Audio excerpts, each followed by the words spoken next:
क्या आपने कभी सोचा है कि आप सफलता और खुशी के पीछे जितना ज्यादा भागते हैं, आप अंदर से उतनी ही खाली और दुखी क्यों महसूस करते हैं? ये कहानी है राहुल और मीरा की, दो ऐसे युवा जो आज के समाज की अंधी दौड़ में बुरी तरह से फंस चुके हैं। राहुल कॉर्पोरेट की सीढ़ियां चढ़ने के संघर्ष में अपनी रातों की नींद खो चुका है और मीरा सोशल मीडिया के झूठे दिखावे में अपनी असली खुशी। वे दोनों और ज्यादा यानी मोर पाने की चाहत में खुद को अंदर तक जला चुके हैं। लेकिन फिर एक तूफानी रात उनकी जिंदगी में एक ऐसा कड़वा सच दस्तक देता है जो उनकी पूरी दुनिया को पलट कर रख देता है। एक ऐसा सच जो उनके बचपन से सीखे हर सबक को गलत साबित कर देता है और उनसे कहता है, बेहतर बनने की कोशिश मत करो। क्या होगा जब उन्हें ये एहसास होगा कि वे कोई बहुत खास नहीं है और उनकी जिंदगी एकदम साधारण है? क्या वे अपने सबसे गहरे दर्द और हार को गले लगा पाएंगे? क्या वे अपने लिए उन सही समस्याओं को चुन पाएंगे जो उन्हें उस घुटन से आजाद करेंगी? सांसें थाम कर सुनिए राहुल और मीरा के इस दिल झकझोर देने वाले सफर को, जहां अपनी कमियों और असफलताओं को अपनाना ही सबसे बड़ी जीत है और जहां अपने ही झूठे अहंकार को मार देने से एक नई उम्मीद और एक बहुत बड़ा बदलाव जन्म लेता है। भोपाल शहर में आज बारिश कुछ ज्यादा ही तेज थी। खिड़की के बाहर बड़े तालाब, अपर लेक का नजारा धुंधला हो गया था, ठीक वैसे ही जैसे 28 साल के राहुल का भविष्य उसे धुंधला लग रहा था। राहुल एक आईटी कंपनी में काम करता था। उसकी आंखों के नीचे गहरे काले घेरे उसकी रातों की नींद छिन जाने की गवाही दे रहे थे। लैपटॉप की नीली रोशनी उसके थके हुए चेहरे पर पड़ रही थी, जहां स्क्रीन पर एक ईमेल खुला था। हमें आपको ये बताते हुए खेद है, राहुल को वो प्रमोशन नहीं मिला था जिसके लिए उसने पिछले 2 साल से अपना खून पसीना एक कर दिया था। उसने अपनी नींद, अपना सुकून, अपने परिवार का समय, सब कुछ इस सक्सेस की अंधी दौड़ में दांव पर लगा दिया था। उसका दिल एक अजीब से दर्द से भर गया। उसे लगने लगा कि वो अपनी जिंदगी में पूरी तरह से फेल हो चुका है। तभी साथ वाले कमरे से सिसकियों की आवाज आई। वो अपनी बचपन की दोस्त और रूममेट 26 वर्षीय मीरा के कमरे की तरफ बढ़ा। मीरा एक फ्रीलांस ग्राफिक डिजाइनर थी। जब राहुल ने दरवाजा खोला तो देखा कि मीरा जमीन पर बैठी अपने फोन को घूर रही थी और रो रही थी। क्या हुआ मीरा? राहुल ने भारी आवाज में पूछा। कुछ नहीं राहुल, मीरा ने अपने आंसू पोंछते हुए कहा। बस मैं थक गई हूँ। मैंने अपने इस नए डिजाइन प्रोजेक्ट पर हफ्तों मेहनत की। मैंने इसे इंस्टाग्राम पर पोस्ट किया, लेकिन किसी ने इस पर ध्यान नहीं दिया। मेरी उम्र के बाकी लोग कितनी शानदार जिंदगी जी रहे हैं और मैं बस एक मामूली सी लड़की बनकर रह गई हूँ। मुझे लगता है मैं कभी कुछ स्पेशल नहीं कर पाऊंगी। ये सिर्फ राहुल और मीरा की कहानी नहीं थी, ये आज के दौर का सबसे बड़ा संघर्ष था। समाज ने उनके दिमाग में ये बात भर दी थी कि वे जो हैं वो काफी नहीं हैं। हर दिन उन्हें यही संदेश मिलता था कि और ज्यादा लोकप्रिय बनो, और ज्यादा आकर्षक दिखो, और ज्यादा सफल बनो। इसी और ज्यादा की चाहत ने उन दोनों को अंदर से खोखला कर दिया था। इस अंधी दौड़ का नतीजा सिर्फ एंग्जाइटी, असंतोष और बर्नआउट था। दोनों आकर लिविंग रूम में एक पुरानी काउच पर बैठ गए। कमरे में खामोशी थी, सिर्फ बारिश की बूंदों की आवाज आ रही थी। क्यों राहुल? मीरा ने खामोशी तोड़ते हुए पूछा। हम इतनी मेहनत करते हैं, हमेशा पॉजिटिव रहने की कोशिश करते हैं, फिर भी ये दर्द और खालीपन क्यों नहीं जाता? राहुल ने गहरी सांस ली। उसकी नज़र सामने सेंटर टेबल पर पड़ी धूल खा रही एक किताब पर गई। ये किताब कुछ महीने पहले उसके एक पुराने कलीग ने उसे दी थी, जिसे राहुल ने कभी खोलकर नहीं देखा था। किताब का नाम था the subtle art of not giving a fuck. Rahul ने किताब उठाई और उसका पहला पन्ना खोला। पहला ही चैप्टर का शीर्षक पढ़कर वो हैरान रह गया। चैप्टर 1, डोंट ट्राई, कोशिश मत करो। राहुल ने बुदबुदाते हुए पढ़ा। क्या मतलब? कोशिश मत करो? मीरा ने अजीब नजरों से उसे देखा। हम बचपन से यही सुनते आ रहे हैं कि हमेशा कोशिश करते रहो। राहुल किताब के पन्ने पलटने लगा और उसकी आंखें एक पैराग्राफ पर ठहर गईं। उसने पढ़ना शुरू किया। लेखक मार्क मैनसन कहते हैं कि अधिक सकारात्मक अनुभव की इच्छा रखना अपने आप में एक नकारात्मक अनुभव है, और इसके विपरीत अपने नकारात्मक अनुभवों को स्वीकार कर लेना खुद में एक सकारात्मक अनुभव है। इसे पैराडॉक्स ऑफ पॉजिटिविटी कहते हैं। राहुल ने किताब गोदी में रखा और मीरा की तरफ देखा। मीरा, समझ रही हो इसका मतलब? हम जितना ज्यादा बेहतर बनने के पीछे भागते हैं, हम अपनी कमियों पर उतना ही ज्यादा ध्यान केंद्रित करने लगते हैं। तुम सोशल मीडिया पर जितना ये साबित करने की कोशिश करती हो कि तुम परफेक्ट हो, तुम्हें उतना ही बुरा महसूस होता है। एलन वॉट्स का लॉ ऑफ रिवर्स एफर्ट भी यही कहता है। हम बेहतर महसूस करने की जितनी ज्यादा कोशिश करते हैं, हम उतना ही बुरा महसूस करते हैं। मीरा ध्यान से सुन रही थी। उसके चेहरे के भाव बदलने लगे थे। तो क्या इसका मतलब ये है कि हम सफलता की परवाह करना छोड़ दें? शायद हाँ, राहुल ने आगे पढ़ते हुए कहा। इसमें लिखा है कि जीवन की अनिवार्य तकलीफों और संघर्ष से बचने की कोशिश करना खुद में एक संघर्ष है। फेलियर से भागना खुद में एक फेलियर है। हम अपनी जिंदगी को सुख सुविधाओं से इतना भर लेना चाहते हैं कि हम दर्द सहना भूल गए हैं। राहुल की आंखों में एक नई चमक आ गई थी, मानो बरसों के अंधकार में अचानक किसी ने मोमबत्ती जला दी हो। उसने किताब का एक और कॉन्सेप्ट पढ़ा जो सीधा उनके हालात पर वार कर रहा था। मीरा, इसे सुनो, ये बहुत गहरी बात है। हमारी एनर्जी और अटेंशन, ध्यान, एक करेंसी या सिक्कों की तरह है। मान लो तुम्हारे पास हर दिन खर्च करने के लिए कुछ गिने चुने सिक्के हैं। हर बार जब तुम इस बात की चिंता करती हो कि तुम लोकप्रिय नहीं हो, या मैं इस बात पर दुखी होता हूँ कि मैं सफल नहीं हूँ, तो हम अपना एक कीमती सिक्का खर्च कर देते हैं। और चूंकि हमारे सिक्के सीमित हैं, जब हम इन्हें फालतू की चीज़ों पर बर्बाद कर देते हैं, तो हमारे पास उन चीज़ों के लिए सिक्के बचते ही नहीं जो सच में हमारे लिए मायने रखती हैं। ये बात सुनकर मीरा की आंखों में आंसू आ गए, लेकिन इस बार ये दर्द के नहीं बल्कि समझ के आंसू थे। उसने गहरी सांस लेते हुए कहा, मैंने अपने सारे सिक्के इस चिंता में बर्बाद कर दिए कि लोग मेरे डिज़ाइन के बारे में क्या सोचेंगे। मैंने उस खुशी पर तो ध्यान ही नहीं दिया जो मुझे आर्ट बनाते वक्त मिलती है। राहुल ने हामी भरते हुए कहा, और मैंने अपने सारे सिक्के उस प्रमोशन और बॉस की चापलूसी में उड़ा दिए, जबकि मैं अपने परिवार और अपनी शांति को भूल गया। असली खुशी और ज्यादा पाने में नहीं बल्कि कम की परवाह करने में है। कम चिंता, कम तुलना और कम गैर जरूरी तनाव। बाहर बारिश अब धीमी हो चुकी थी। राहुल और मीरा के मन में सालों से चल रहा तूफान भी कुछ शांत महसूस हो रहा था। उन्होंने समझ लिया था कि उन्हें अपनी उम्मीदों को कम करना होगा और हर उस चीज की परवाह करना छोड़ना होगा जो बेमतलब है। ये उनके जीवन में एक बहुत बड़े बदलाव की ओर पहला कदम था। आज की रात उन्होंने तय किया कि वे अपने कीमती सिक्के अब फालतू की चिंताओं पर खर्च नहीं करेंगे। उनके मन में एक नई उम्मीद जाग उठी थी। लेकिन ये सफर इतना आसान नहीं होने वाला था। अपने सालों पुराने सोचने के तरीके को बदलना एक बहुत कठिन रास्ता था। क्या वे सच में अपनी समस्याओं का सामना कर पाएंगे? भोपाल में बारिश थमे हुए 3 दिन हो चुके थे, लेकिन हवा में अभी भी एक अजीब सी नमी और भारीपन था।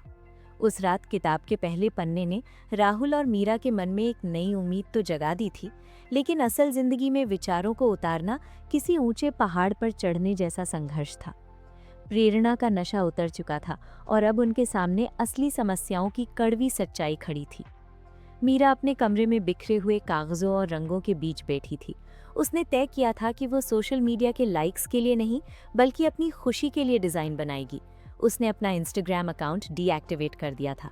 लेकिन आज जब वो अपने कैनवस के सामने बैठी तो उसका दिमाग सुन्न पड़ गया था। उसके हाथ कांप रहे थे। उसे अंदर से एक बहुत गहरा दर्द महसूस हो रहा था। ये एहसास कि वो शायद सच में एक बहुत ही मामूली और साधारण लड़की है। तभी राहुल ऑफिस से थका हारा घर लौटा। उसने अपना बैग सोफे पर पटका और सीधा मीरा के कमरे में आया। मीरा के गालों पर आंसू थे। क्या हुआ मीरा, तुम फिर से रो रही हो? राहुल ने उसके पास जमीन पर बैठते हुए पूछा। राहुल, मुझसे नहीं हो रहा, मीरा ने सिसकते हुए कहा। मैंने उस किताब का 3रा चैप्टर पढ़ा।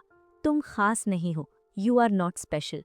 उसमें लिखा है कि हम सब एक इल्यूजन में जी रहे हैं कि हम कुछ बहुत असाधारण करने के लिए पैदा हुए हैं। जब मैं इंस्टाग्राम चलाती थी तो मैं हर दिन दुनिया के टॉप 0.001% सबसे सफल और टैलेंटेड लोगों को देखती थी। मुझे लगने लगा था कि अगर मैं उनके जैसी खास नहीं हूँ तो मेरी जिंदगी एक फेलियर है, असफलता है। राहुल ने मीरा के कंधे पर हाथ रखा। वो उसकी बात गहराई से समझ रहा था। मीरा ने आगे कहा कि किताब कहती है कि समाज और टेक्नोलॉजी ने हमारे दिमाग में ये जहर भर दिया है कि एवरेज या साधारण होना सबसे बुरी बात है। मुझे हमेशा से लगता था कि मैं डिज़ाइनिंग की दुनिया में कोई बहुत बड़ा चमत्कार करूंगी, लेकिन असलियत ये है कि मैं बस एक एवरेज डिज़ाइनर हूँ। और ये सच्चाई मुझे अंदर से तोड़ रही है। राहुल, क्या साधारण होना सच में इतनी बड़ी हार है? राहुल ने गहरी सांस ली और मुस्कुराया। मीरा, उसी चैप्टर में आगे क्या लिखा था याद है? जब हम इस बात को स्वीकार कर लेते हैं कि हम कोई बहुत खास नहीं है और हमारा जीवन साधारण है, तब हम उस आज़ादी को महसूस कर पाते हैं जो हमें सच में आज़ाद करती है। तुम उस लगातार बने रहने वाले तनाव और एंजाइटी से आज़ाद हो जाती हो। जब तुम ये मान लोगी कि तुम दुनिया की सबसे महान डिज़ाइनर नहीं हो, तब तुम डिज़ाइनिंग के उस छोटे और साधारण मज़े को एंजॉय कर पाओगी, जैसे कागज़ पर पेंसिल की आवाज़ या रंगों को मिलाना। असली जीत असाधारण बनने में नहीं है, बल्कि अपनी साधारण जिंदगी की छोटी छोटी खुशियों को अपनाने में है। मीरा ने अपने आंसू पोंछे। राहुल की बातों ने उसके मन के बोझ को हल्का कर दिया था। उसने अपने अधूरे कैनवस की तरफ देखा, लेकिन इस बार बिना किसी दबाव के। और तुम्हारा दिन कैसा रहा? मीरा ने राहुल से पूछा। राहुल की मुस्कान गायब हो गई। उसके चेहरे पर ऑफिस का संघर्ष साफ दिखाई दे रहा था। मेरा दिन भी एक युद्ध की तरह था मीरा। आज ऑफिस में उस लड़के ने मेरे सामने अपने प्रमोशन की मिठाई बांटी। मेरा खून खौल रहा था। मैं बस वहां से भाग जाना चाहता था। फिर तुमने क्या किया? मैंने वॉशरूम में जाकर अपने चेहरे पर पानी मारा और मार्क मैनसन का दूसरा चैप्टर याद किया। खुशी एक समस्या है, हैप्पीनेस इज अ प्रॉब्लम। हम हमेशा सोचते हैं कि काश हमारी जिंदगी में कोई समस्या ना हो, लेकिन किताब कहती है कि जिंदगी समस्याओं की कभी ना खत्म होने वाली श्रृंखला है। एक समस्या को सुलझाओ तो दूसरी पैदा हो जाती है। अगर मुझे प्रमोशन मिल भी जाता तो क्या मेरी जिंदगी परफेक्ट हो जाती? नहीं, मुझे और ज्यादा काम करना पड़ता, और ज्यादा स्ट्रेस होता। राहुल की आंखों में अब एक नई समझ की चमक थी। मीरा, लेखक ने एक बहुत कमाल का सवाल पूछा है। हमें खुद से ये नहीं पूछना चाहिए कि मुझे जिंदगी में क्या चाहिए, बल्कि ये पूछना चाहिए कि मैं किस दर्द और संघर्ष को सहने के लिए तैयार हूँ। What pain am I willing to endure? खुशियाँ दर्द से भागने में नहीं मिलती, बल्कि उन समस्याओं को सुलझाने में मिलती है जिन्हें सुलझाने में हमें मजा आता है। मैंने आज तय कर लिया है, मुझे अपने उस टॉक्सिक बॉस की गालियां खाने का दर्द नहीं सहना। मैं अपना खुद का एक छोटा सा स्टार्टअप शुरू करने के दर्द और संघर्ष को चुनने वाला हूँ। रात हो चुकी थी। दोनों बालकनी में खड़े होकर चाय पी रहे थे। आज की चाय का स्वाद कुछ अलग था। उसमें आज़ादी की महक थी। मीरा ने चाय का कप रेलिंग पर रखते हुए कहा, लेकिन राहुल, हमें ये कैसे पता चलेगा कि हम सही समस्याओं को चुन रहे हैं? इतने सालों तक हम गलत चीज़ों के पीछे क्यों भाग रहे थे? राहुल ने अपनी जेब से किताब निकाली और उसे पलटते हुए कहा, इसका जवाब चैप्टर 4 में है, पीड़ा का मूल्य, द वैल्यू ऑफ सफरिंग। लेखक ने सेल्फ अवेयरनेस के प्याज, ऑनियन ऑफ सेल्फ अवेयरनेस का जिक्र किया है। प्याज की तरह हमारी भावनाओं और विचारों की भी परतें होती हैं, और सबसे गहरी परत होती है हमारे मूल्य, वैल्यूज। हम किस चीज़ को अहमियत देते हैं, उसी से हमारी समस्याएं तय होती हैं। राहुल ने मीरा की आंखों में देखते हुए एक बहुत गहरी बात कही। मीरा, इतने सालों से हम दोनों गलत मूल्यों के पीछे भाग रहे थे। मेरे लिए सफलता का मतलब सिर्फ पैसा और रुतबा था, एक्सटर्नल अप्रूवल, जो मेरे कंट्रोल में नहीं था। तुम्हारे लिए सफलता का मतलब था सोशल मीडिया पर लोगों की तारीफ पाना। ये बुरे मूल्य हमें सिर्फ असंतोष और खालीपन दे रहे थे। जब तक हम अपने मूल्यों में बदलाव नहीं लाएंगे, हमारी जिंदगी नहीं बदलेगी। तो सही मूल्य क्या है? मीरा ने उत्सुकता से पूछा। ईमानदारी, अपनी कमियों को स्वीकार करना, वल्नरेबिलिटी, रचनात्मकता, क्रिएटिविटी और अपनी जिंदगी की पूरी जिम्मेदारी खुद लेना। हमें अपनी जिंदगी को इन अच्छे मूल्यों पर खड़ा करना होगा, राहुल ने जवाब दिया। उस रात भोपाल की ठंडी हवाओं में राहुल और मीरा ने अपने पुराने फर्जी अस्तित्व को मरने दिया। उन्होंने स्वीकार कर लिया कि वे आम इंसान हैं और उनकी जिंदगी में हमेशा समस्याएं रहेंगी, लेकिन अब वे अपनी समस्याओं को खुद चुनने वाले थे। ये रास्ता बहुत कठिन था, लेकिन पहली बार उन्हें ये रास्ता अपना लग रहा था। भोपाल में अब नवंबर की हल्की हल्की ठंड दस्तक देने लगी थी। हवाओं में एक सिहरन थी, और ठीक वैसी ही सिहरन राहुल और मीरा के अंदर भी दौड़ रही थी। अपने मूल्यों यानी वैल्यूज को बदलने का फैसला जितना सुनने में अच्छा लग रहा था, असल जिंदगी में उसे जीना उतना ही भयानक दर्द दे रहा था। राहुल ने अपनी कॉर्पोरेट जॉब से इस्तीफा दे दिया था और अपना खुद का एक छोटा सा टेक स्टार्टअप शुरू करने की कोशिश कर रहा था। दूसरी ओर मीरा ने तय किया था कि वो सिर्फ उन डिजाइन्स पर काम करेगी जो उसे अंदर से खुशी देते हैं। लेकिन आज का दिन उन दोनों के लिए किसी बुरे सपने जैसा था। शाम के 7 बज रहे थे। राहुल घर में घुसा। उसका चेहरा गुस्से से लाल था और आंखों में एक गहरी हताशा थी। उसने अपना लैपटॉप जोर से मेज पर पटका। सब खत्म हो गया मीरा, राहुल चिल्लाया। आज उस इन्वेस्टर ने मेरे प्रोजेक्ट को रिजेक्ट कर दिया। उसने कहा कि मेरे आइडिया में दम नहीं है। ये सब उस सिस्टम की गलती है। यहाँ बिना सोर्स या पहचान के कोई आगे नहीं बढ़ सकता। इसमें मेरी क्या गलती है? मीरा, जो पिछले 4 घंटों से खाली कैनवस के सामने बैठी थी, चौंक गई। उसके खुद के हाथ कांप रहे थे। वो हफ्तों से कुछ भी नया डिजाइन नहीं कर पाई थी। मुझे समझ नहीं आ रहा राहुल, मुझे लगता है कि मुझ में अब कोई प्रेरणा ही नहीं बची है। मैं जब भी ब्रश उठाती हूँ मुझे डर लगता है कि मैं फेल हो जाऊंगी। शायद मैं एक डिजाइनर कहलाने के लायक ही नहीं हूँ। कमरे में एक भारी खामोशी छा गई। वे दोनों फिर से उसी अंधेरे कुएं में गिर रहे थे जहां से उन्होंने बाहर निकलने का संघर्ष शुरू किया था। राहुल खुद को एक विक्टिम मान रहा था और मीरा अपने डर के आगे घुटने टेक चुकी थी। तभी राहुल की नज़र उस किताब पर पड़ी, the subtle art of not giving a fuck. उसने गहरी सांस ली, खुद को शांत किया और किताब का 5वां चैप्टर खोला। मीरा, शायद हम फिर से वही गलती कर रहे हैं, राहुल ने धीमी आवाज में कहा। उसने किताब पढ़ना शुरू किया। इसमें लिखा है कि हम हमेशा ये कंट्रोल नहीं कर सकते कि हमारे साथ क्या होता है, लेकिन हम हमेशा ये कंट्रोल कर सकते हैं कि हम उस पर कैसी प्रतिक्रिया देते हैं। लेखक ने गलती और जिम्मेदारी के बीच एक बहुत बड़ा अंतर बताया है। मीरा ने उलझन से पूछा, क्या मतलब? इन्वेस्टर ने राहुल को रिजेक्ट किया, इसमें राहुल की क्या गलती है?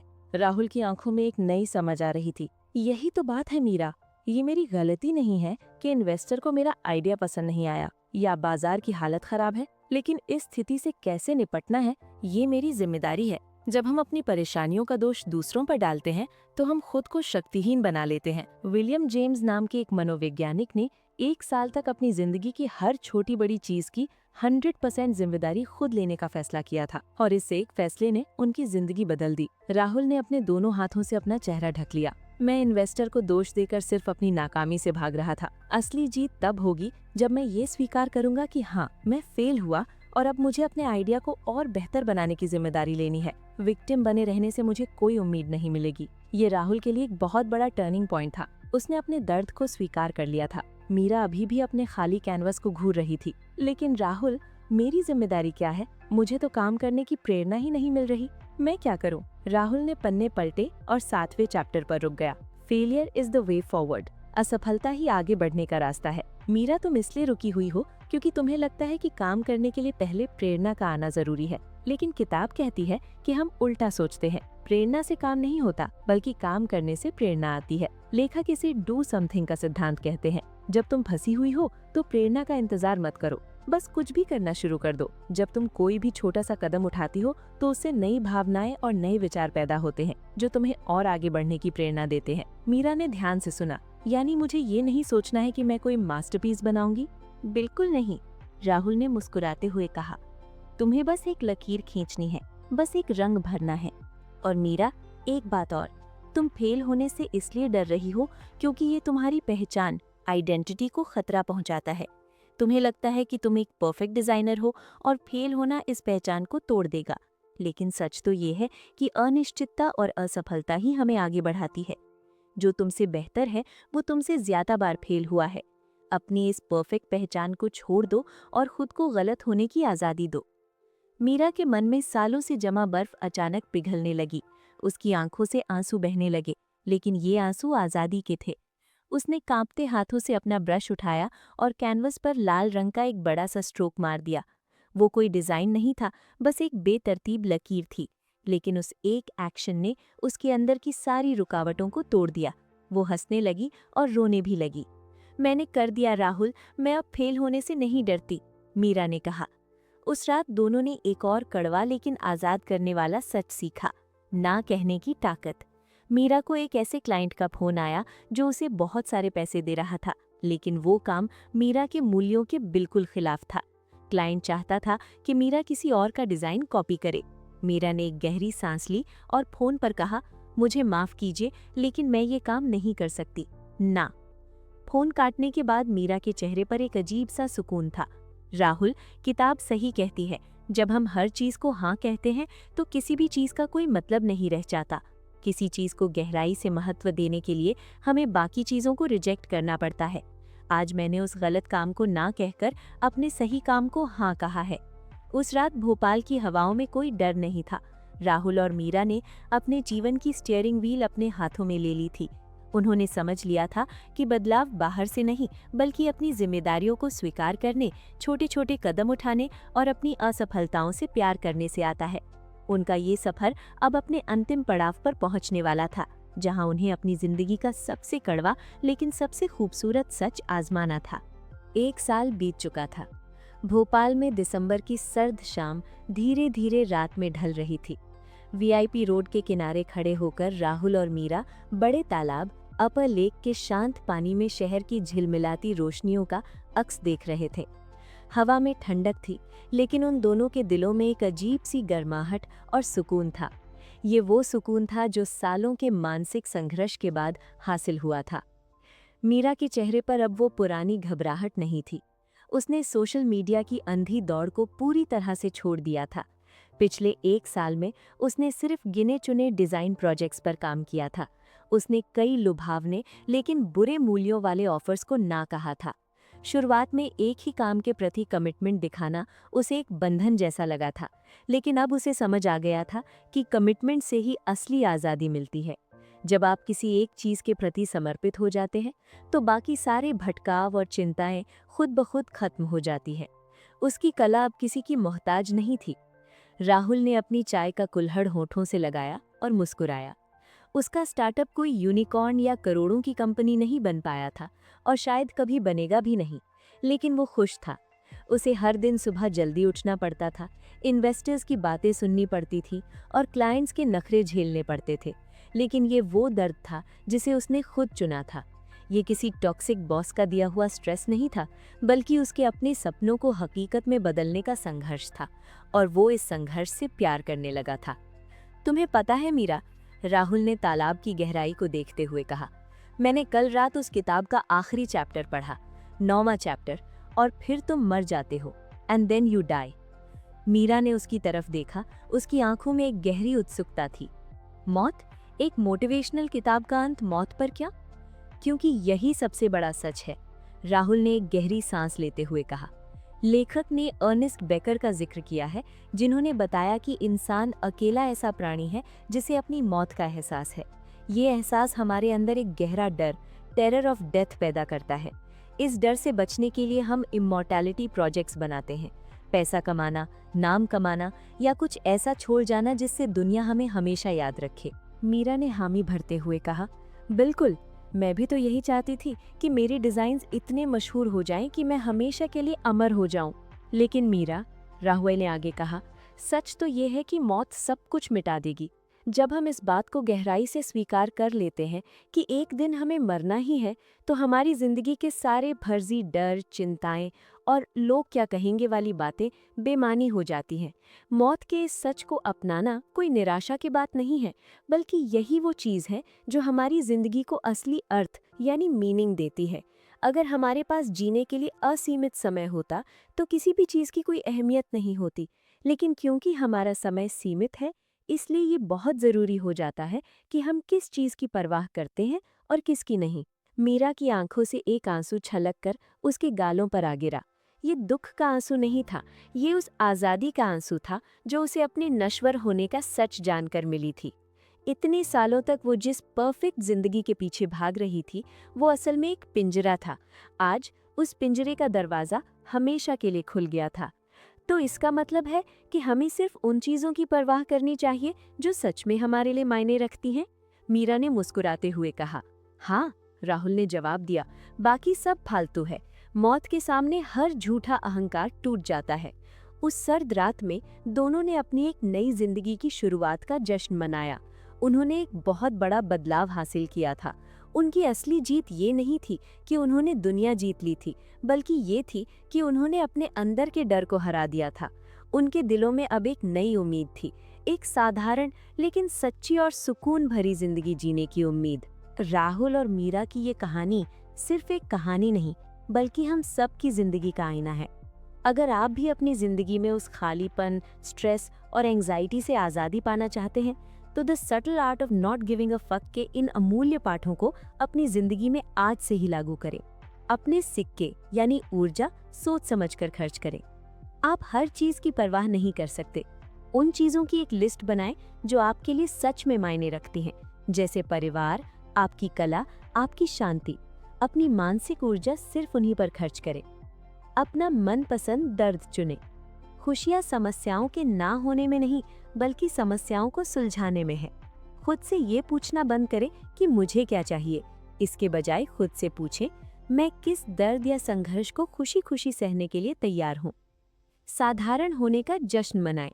ये मानना छोड़ दे कि आप दुनिया के सबसे खास इंसान हैं या आपको कुछ बहुत महान करना है। साधारण होना कोई गाली नहीं है। अपनी दिनचर्या की छोटी छोटी और बोरिंग चीजों में खुशी ढूंढना सीखें। 100% जिम्मेदारी लें। आपके साथ जो बुरा हुआ वो शायद आपकी गलती यानी फॉल्ट नहीं है, लेकिन उस परिस्थिति से कैसे निपटना है ये सिर्फ आपकी जिम्मेदारी यानी रिस्पॉन्सिबिलिटी है।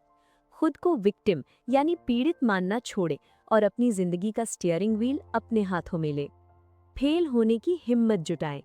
प्रेरणा का इंतजार मत करें, बस कोई भी छोटा सा कदम उठा ले। Do something. जब आप एक्शन लेते हैं तो प्रेरणा खुद ब खुद आ जाती है। असफलता से डरने के बजाय उसे सीखने का एक जरिया माने। अपनी मौत को याद रखें। Memento mori.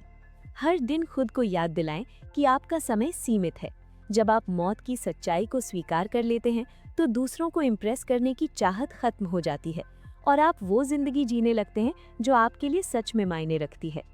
निष्कर्ष, कंक्लूजन। जिंदगी हमेशा फूलों की सेज नहीं होती। इसमें दर्द भी होगा और संघर्ष भी। लेकिन जब हम सही चीजों के लिए संघर्ष करना चुनते हैं, जब हम अपनी कमियों के साथ खुद को अपना लेते हैं, तब जाकर हमारे भीतर एक असली बदलाव आता है। यही वो उम्मीद है जो हमें हर गिरते कदम के बाद फिर से खड़ा करती है। और अंत में यही इंसानियत की सबसे सच्ची और खूबसूरत जीत है। कोशिश मत करो, बस जो हो उसे स्वीकार करो और अपने हिस्से का सच्चा जीवन जियो।